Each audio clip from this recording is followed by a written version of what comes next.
Welcome to Astounding Stories of Space and Time. I'm Mardell, reading Tourmalin's Time Cheques by F. Anstey. Chapter 4. The Fourth Cheque. Peter Tourmalin enjoyed his honeymoon extremely. In a calm, sober, and rational manner, Sophia discouraged rapture, but on the other hand, no one was better fitted to inspire and sustain an intelligent interest in the wonders of geology. And catching her scientific enthusiasm, Peter spent many happy hours with her along the cliffs, searching for fossil remains. In fact, the only cloud that threatened to mar their felicity at all was an unfortunate tendency on his part to confuse a trilobite with a graphitolite, a blunder for which Sophia had no tolerance. He was hazy about his periods, too, until she sent up to town for Lyell's great work on the subject as a birthday surprise for him, and he read it aloud to her on the sands. Altogether, it was a peaceful, happy time. And never once in the whole course of his honeymoon did he seriously entertain the possibility of making any further use of his book of blank time cheques. If he had contemplated it, no harm would have been done, however, as the book was lying amongst his neglected papers at his former chambers.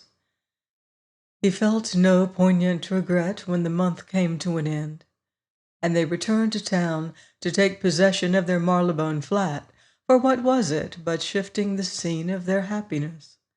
And after this had taken place, Peter was still too much occupied to have leisure for idle and mischievous thoughts.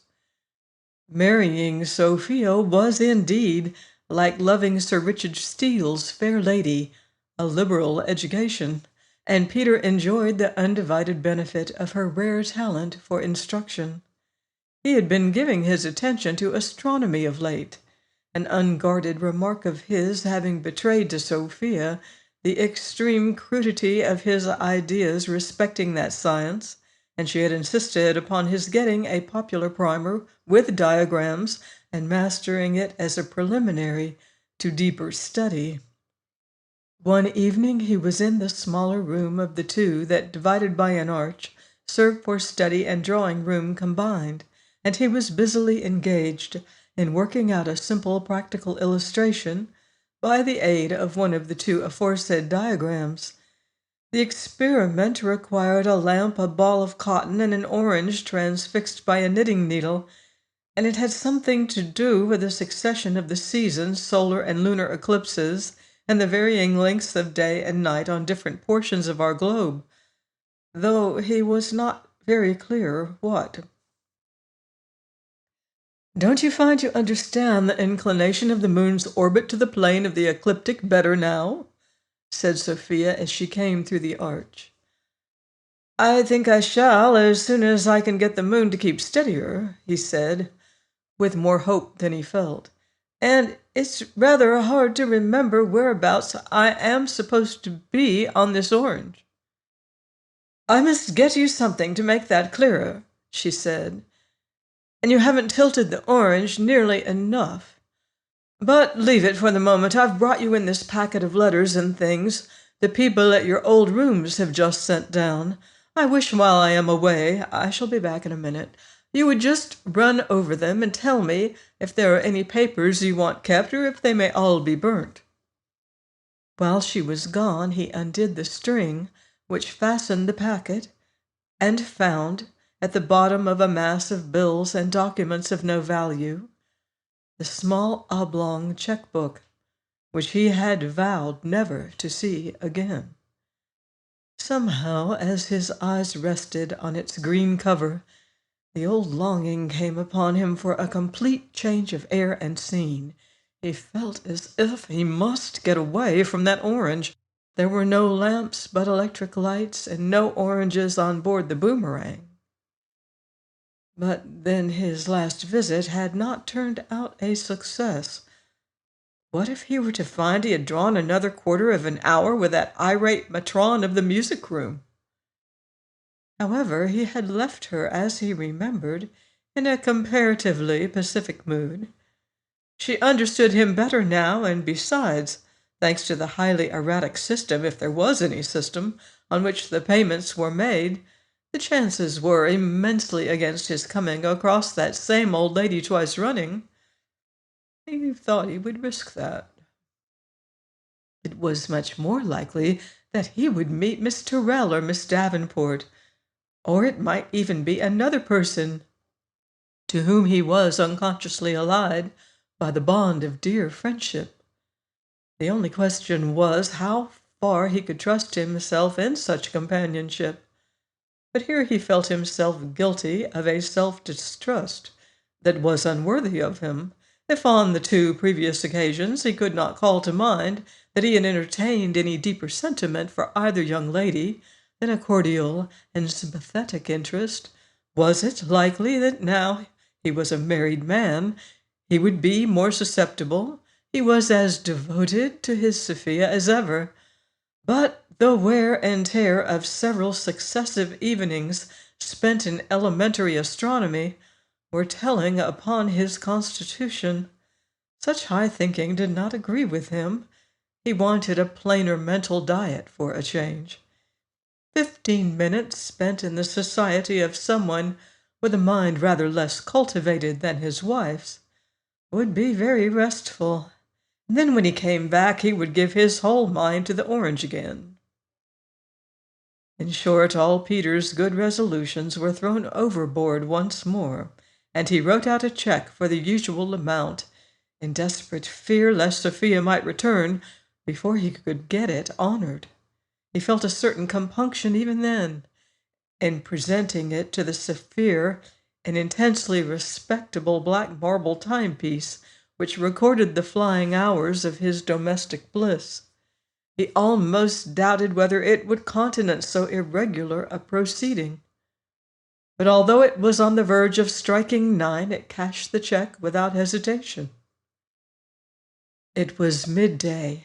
Peter was sitting on a folding seat, protected from the scorching sun by the awning which was stretched above and along the exposed side of the deck, and to his great satisfaction he found Miss Tyrrell reclining in a deck chair between himself and the railing, and a pleasant picture of fresh and graceful girlhood she presented.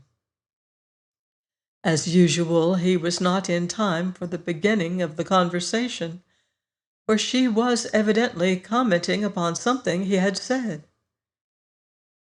"How delightful it sounds," she was saying, "and what a free, unfettered kind of life yours must be, Mr. Tourmalin, from your description." Now this was awkward, because he must have been giving her an airy description of his existence as the bachelor and butterfly he had ceased to be. He answered guardedly, awaiting his opportunity to lead up to a disclosure of the change in his circumstances since they had last met. "It is pleasant enough," he said, "a little dull at times, perhaps," he added, thinking of the orange. She laughed. "Oh, you mustn't expect me to pity you," she said. "I don't believe you need ever be dull, unless you choose. There must always be friends who are glad to see you." "I am glad to think," said Peter, "that when I do feel dull, I have at least one friend, one dear friend, from whom I may count upon a welcome." He accompanied this speech with such a look that she could not well pretend to mistake his meaning, and the next moment he regretted it, for he saw he had gone too far.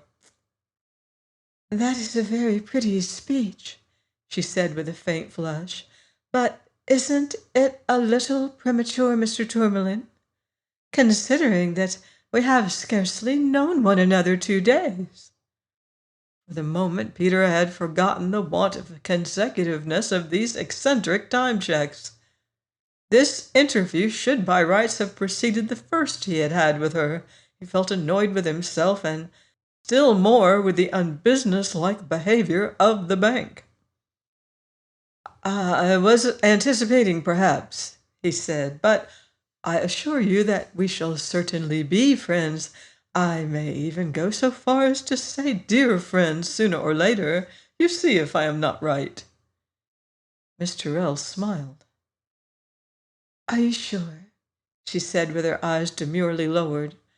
"Are you sure that there is nobody who might object to our being on quite such intimate terms as that?"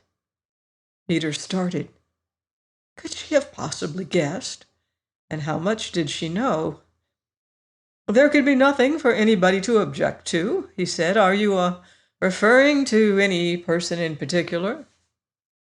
She still kept her eyes down, but then she was occupied just at the moment in removing a loose splinter of bamboo from the arm of her chair. "You mustn't think me curious or indiscreet if I tell you," she said, "but before I knew you to speak to, I couldn't help noticing how often, as you sat on deck, you used to pull something out of your pocket and look at it." "My watch?" suggested Peter, feeling uncomfortable. "No, not your watch. It looked more like, well, like a photograph." "It may have been a photograph, now you mention it," he admitted. "Well, Miss Tyrrell?" "Well," she said, "I often amuse myself by making up stories about people I meet. Quite strangers, I mean. And do you know, I made up my mind that that photograph was the portrait of someone, some lady you were engaged to. I should so much like to know if I was right or not." Here was Peter's opportunity of revealing his real status and preventing all chance of future misunderstanding. It was not too late, but still it might be best and kindest to break the news gradually.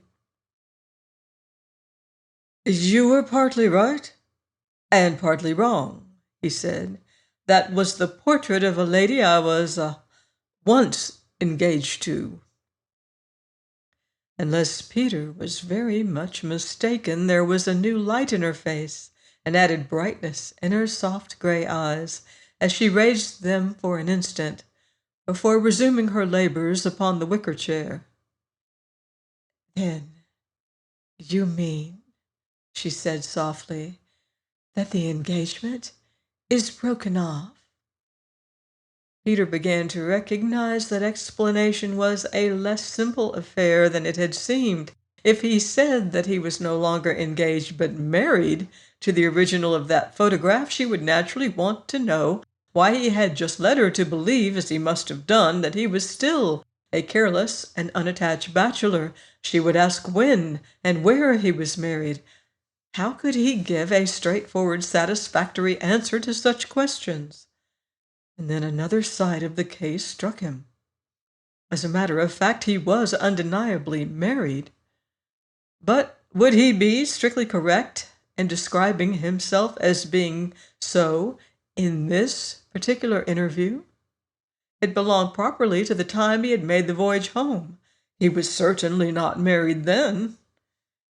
In the difficulty he was in, he thought it best to go on telling the truth until it became absolutely impossible, and then fall back on invention. "The fact is, Mr. Tyrrell," he said, "that I can't be absolutely certain whether the engagement is ended or not at this precise moment." Her face was alive with the sweetest sympathy. "Poor Mr. Tourmalin," she said. "How horribly anxious you must be to get back and know." "Ah," said Peter, "yes, I shall know when I get home, I suppose." And he sighed, for the orange recurred once more to his reluctant memory. "Don't tell me if it pains you too much," she said gently. "I only ask because I do feel so sorry for you. Do you think that when you do get home you will find her married?" "I have every reason for believing so," he said. "That will be a terrible blow for you, of course." "A blow?" said Peter, forgetting himself. "Good gracious me, no. Why should it be? I shall be prepared for it, don't you know?" "Then it's not so bad after all," she said. "It's not at all bad," said Peter with a vague intention of loyalty to Sophia. "I like it." "I think I understand," she said slowly. "You will not be sorry to find she is married, but she may tell you that she never had the least intention of letting you go so easily." "Yes," said Peter, "she may tell me that, certainly. If she finds out where I've been," he added mentally. "And," she continued, "what would you do then?" "I suppose," he said, "I suppose I should have to do whatever she wished." "Yes," she agreed warmly, "you will do that, even if it costs you something, won't you? Because it will be the only right, the only honorable course to take. You will be the happier for it in the end, Mr. Tourmalin. I am sure you will." After all, it seemed to him that she must understand about the time checks, or why should she urge him to give them up if Sophia demanded such a sacrifice? "No, I shall not," he said. "I shall miss these times terribly. You don't know what they are to me, or you wouldn't speak like that." "Mr. Tourmalin," she cried, "I must not listen to you. You can't possibly mean what you seem to mean. It is wrong, wrong to me and wrong to her to say things that, for all you know, you are not free to say. Don't let me think badly of you." Peter was absolutely horrified. What had he said to agitate her like that? He had merely meant to express the pleasure he found in these brief and stolen visits to the Boomerang, and she had misconstrued him like this. At all hazards he must explain now, if it took him days to make it clear.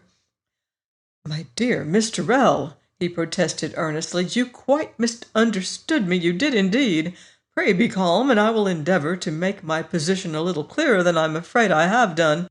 The worst of it is," he added, "that the whole thing has got into such a muddle that for the life of me I can't exactly make out what my position is at the present moment."